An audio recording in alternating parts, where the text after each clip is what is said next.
দেখুন, এখনো পর্যন্ত ৮০ লক্ষ পরিসংখ্যান বাকি রয়েছে, অর্থাৎ ৮০ লক্ষ ভোটারের নথি যাচাই এখনো পর্যন্ত বাকি রয়েছে। দেখুন, প্রচুর বাকি রয়েছে। সংখ্যাটা আদৌ ৫০ লক্ষ নাকি ৮০ লক্ষ সেটা কিন্তু এখনো পর্যন্ত ক্লিয়ার হচ্ছে না। তার কারণ এর মধ্যে আনম্যাপ ভোটার রয়েছে, এর মধ্যে লজিক্যাল ডিসক্রিপেন্সিস ভোটার রয়েছে, এবং এমন কিছু ভোটার রয়েছে যাদের ঠিকানার ভুল রয়েছে, বা যাদের নামে দুটো ডকুমেন্টসে দু ধরনের নাম রয়েছে। কারোর রয়েছে বাবার নাম রয়েছে, যেটা আরেকটা ডকুমেন্টসে দেখা যাচ্ছে সেটাই তার স্বামীর নাম। এরকম ভাবে কিছু নাম রয়েছে। অর্থাৎ সব মিলিয়ে এই সংখ্যাটা ৫০ লক্ষ নাকি ৮০ লক্ষ সে ব্যাপারে কিন্তু বিস্তারিতভাবে কিছুই জানায়নি নির্বাচন কমিশন। অর্থাৎ সব মিলিয়ে যদি আমরা বলতে যাই তাহলে প্রায় ৮০ লক্ষ নথি যাচাই বাকি রয়েছে। এই অবস্থায় দাঁড়িয়ে নির্বাচন কমিশনের তরফ থেকে বেশ কিছু নির্দেশিকা জারি করা হয়েছে, এবং সুপ্রিম কোর্টের তরফ থেকেও বেশ কয়েক দফার নির্দেশিকা জারি করেছে নির্বাচন কমিশনকে। তো কি নির্দেশিকা, কি বিস্তারিত কিছু জানাবো, তবে তার পূর্বে একটা ছোট্ট রিকোয়েস্ট, বন্ধুরা আমাদের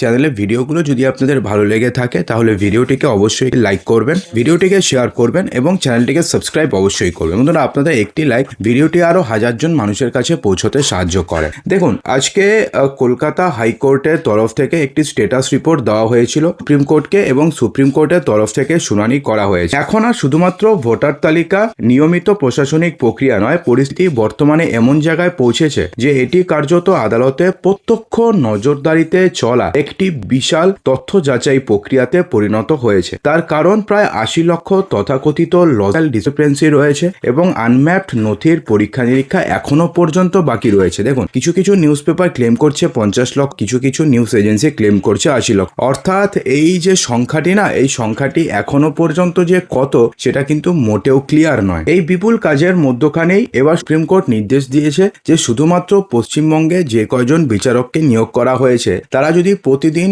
২৫০ জন করে নথি যাচাই করে, তাহলেও সেক্ষেত্রে পুরো প্রক্রিয়া সম্পূর্ণ হতে প্রায় ৮০ দিন সময় লেগে যাবে। ঠিক আছে, সে কারণে পার্শ্ববর্তী যে ঝাড়খণ্ড রয়েছে, ওড়িশা রয়েছে, সেখান থেকে প্রয়োজনীয় আধিকারিকদের এনে দ্রুততার সঙ্গে সমস্ত প্রক্রিয়াটিকে সম্পূর্ণ করতে হবে। এই কারণে ভিন রাজ্যের বিচারক আনার প্রয়োজনীয়তা হয়েছে। কলকাতা হাইকোর্টের প্রধান বিচারপতি সুজয় পাল সুপ্রিম কোর্টকে জানিয়েছে যে বিপুল সংখ্যক নথি এখনো পর্যন্ত যাচাই বাকি রয়েছে। রাজ্যের ২৯৪ জন কর্মরত এবং প্রাক্তন বিচারক নিয়োগ করলেও মাথাপিছু ২৫০ জন করে যদি প্রতিদিন হিয়ারিং করা হয় বা প্রতিদিন যদি নথি যাচাই করা হয়, তাহলে সেক্ষেত্রে পুরো প্রক্রিয়া সম্পূর্ণ হতে ৮০ দিন সময় লাগবে, অর্থাৎ ততদিনে ভোট শেষ। এই সময়সীমা নির্বাচন প্রস্তুতির সঙ্গে সংঘর্ষিত, তাই শীর্ষ আদালত অনুমতি দিয়েছে ওড়িশা এবং ঝাড়খণ্ড থেকে বাংলা ভাষা বোঝেন এমন বিচারক আধিকারিকদের কাজে লাগানোর কথা বলেছে। দেখুন, এক্ষেত্রে না বলা হয়েছিল প্রথমে যে যেহেতু তারা ওড়িশা এবং ঝাড়খণ্ডে তারা বাংলা ভাষার সাথে খুব একটা তারা বুঝবে না, কিন্তু এক্ষেত্রে এই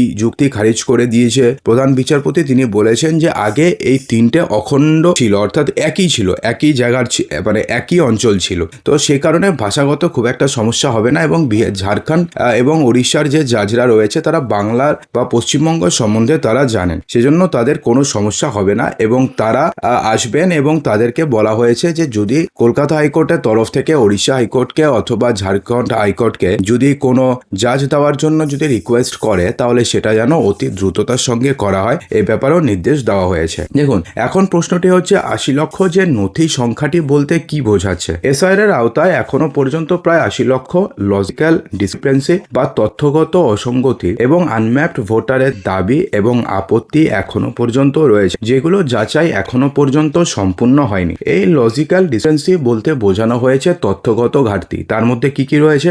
অনেকে রয়েছে ডুপ্লিকেট অথবা ভুল নথি রয়েছে।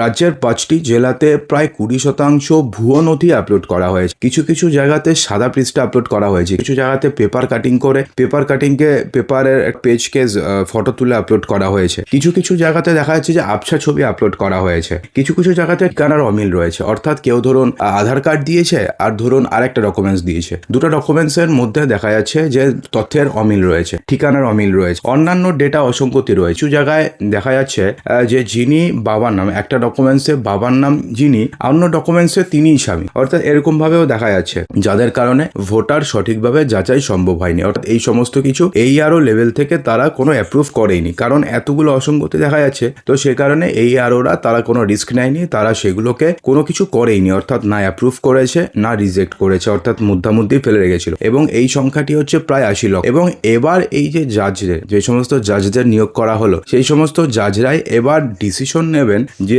যেই তথ্য দেওয়া হয়েছে সেই তথ্য আদৌ ঠিক নাকি ভুল। দেখুন এক্ষেত্রে না একটা ছোট যদি আমরা একটা মানে ধারণা করে নিই তাহলে সেক্ষেত্রে দেখবো না এক্ষেত্রে কিন্তু অনেকের নাম বাদ যাওয়ার সম্ভাবনা রয়েছে। তার কারণ অনেক পশ্চিমবঙ্গের ক্ষেত্রে অনেক জায়গায় দেখা যাচ্ছে যে তথ্যগত অসঙ্গতি কিন্তু অনেকের রয়েছে। বেশ কিছু জায়গায় দেখবেন যে নাম ভুল তো প্রচন্ড জায়গায় রয়েছে, অ্যাড্রেসের তো ভুল তো ভরা, মানে অনেক জায়গায় দেখবেন যে ভোটার কার্ডের সাথে আধার কার্ডে অ্যাড্রেস মিলবে না, ভোটার কার্ডের নামের সাথে আধার কার্ডের নামের কোনো মিলই নেই, ভোটার কার্ডের নাম একরকম আধার কার্ডের নাম একরকম। যদি এই পার্থক্যটা যদি খুবই হালকা হয়, অল্প হয়, ধরুন মধ্যখানে শুধুমাত্র নামটি নেই, মানে মিডিল নেমটি নিয়ে সমস্যা যদি হয়, তাহলে সেক্ষেত্রে তো তার নাম থেকে যাবে, তাতে কোনো সমস্যা নেই। কিন্তু এই পার্থক্যটি যদি হিউজ হয়, ধরুন নামেরই পরিবর্তন হয়ে গেল, ধরুন কারোর নাম স্বপন দাস পুরো হয়ে গেল ধরুন কল্যাণ ঘোষ, তো সেক্ষেত্রে এই যদি হয় তাহলে পরে কিন্তু তাদের নাম থাকার সম্ভাবনা খুবই ক্ষীণ। যদি তারা এফিডেভিট জমা দেয় বা যদি তারা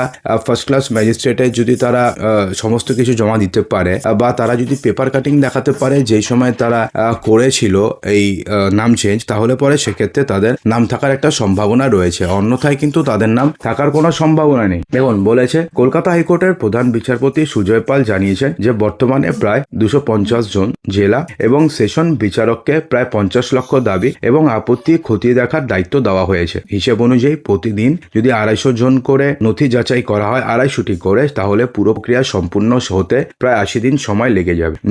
নির্বাচনের নির্ধারিত সময়সীমা এবং 28শে ফেব্রুয়ারি চূড়ান্ত তালিকা প্রকাশের লক্ষ্যমাত্রা মাথায় রাখলে এই সময়কাল যথেষ্ট দীর্ঘ বলে মনে করা হচ্ছে। দেখুন এই পরিসংখ্যান থেকে দুটো জিনিস স্পষ্টভাবে বোঝা যায়। এক নম্বর, লাখো নাগরিকের তথ্য যাচাই করতে হচ্ছে এবং দ্বিতীয়টি হচ্ছে নির্বাচন সামনে, তাই এই প্রক্রিয়াকে দ্রুতও করতে হচ্ছে। একে তো প্রচুর ওভারলোড, তার মধ্যে ফাস্ট করতে হবে। এই পরিস্থিতিতে প্রশ্ন উঠছে যে মানে সময়সীমার চাপের মধ্যে ভোটার যাচাই প্রক্রিয়া কতটা ঠিক হবে এবং কতটা বিশ্বাসযোগ্যভাবে সম্পূর্ণ হবে, নাকি তাড়াহুড়োর কারণে ভুল বা বঞ্চনার আশঙ্কা তৈরি হবে, তা নিয়ে কিন্তু এখন দুশ্চিন্তা তৈরি হয়েছে। দেখুন সুপ্রিম কোর্টের নির্দেশের পরে এসআইআর নিয়ে একটা যুদ্ধকালীন প্রস্তুতি তৈরি হয়েছে বিচারকদের মধ্যে। পরিস্থিতির গুরুত্ব বোঝাতে একাধিক কঠোর প্রশাসনিক পদক্ষেপ নেওয়া হয়েছে। জেলার বিচারকদের ছুটি বাতিল করা হয়েছে, 150 জনের বেশি সেশন জজ কাজে যোগ দেবেন অতিরিক্ত জনবল দিয়ে দ্রুত শুনানি এবং নথি যাচাই শেষ করার জন্য। প্রতিটি জেলায় 3 সদস্যের কমিটি, জেলা বিচারক এবং জেলা শাসক এবং এসপি থাকবেন, যারা পুরো বিষয়টি তদারকি করবেন।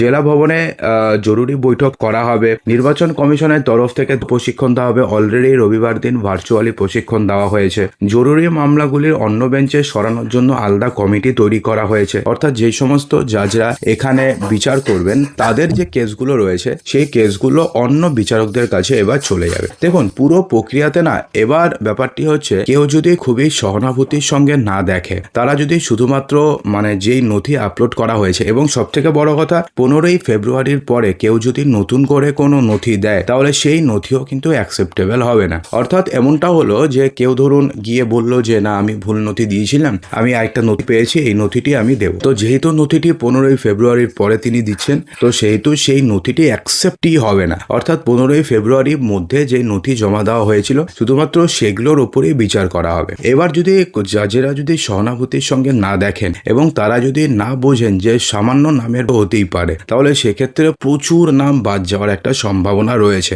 এবং পশ্চিমবঙ্গে এই সংখ্যাটি প্রায় 1 কোটি ছাড়িয়ে যেতে পারে, এমনটা কিন্তু মনে করা হচ্ছে। তো এবার দেখা যাক কি হয়। 28শে ফেব্রুয়ারি তো চূড়ান্ত ভোটার তালিকা প্রকাশিত হবে, অর্থাৎ ফার্স্ট ফেজ। সেকেন্ড ফেজ কবে প্রকাশিত হবে কেউ জানে না, কিন্তু বলা হয়েছে যে সেকেন্ড ফেজ যত তারিখে প্রকাশিত হোক না কেন সেটা ধরা হবে যে সেটা 28শে ফেব্রুয়ারি সেটা প্রকাশিত হয়েছে। এবং যদি ভোট মানে যেদিন ভোটের এক্সাক্ট ভোটার লিস্ট তৈরি হবে, মানে যার উপরে বেস করে যারা প্রিসাইডিং অফিসার রয়েছেন বা যারা ফার্স্ট পোলিং অফিসার রয়েছেন, তারা যেই মানে ভোটার লিস্টের উপর বেস করে তারা ভোট নেবেন, সেই লিস্ট হওয়ার আগের দিন পর্যন্ত যদি কারোর নাম অ্যাড হয় বা কারোর যদি সমস্ত কিছু ঠিকঠাক পাওয়া যায় তার নামও কিন্তু অ্যাড হবে। তো সেক্ষেত্রে এবার দেখা যাক কি হয়। তো আশা করবো যে ভিডিওটিতে আপনাদের সমস্ত কিছুই সঠিকভাবে বোঝাতে পেরেছি। যদি ভিডিওটি ভালো লেগে থাকে লাইক করবেন, শেয়ার করবেন এবং চ্যানেলটিকে সাবস্ক্রাইব অবশ্যই করবেন।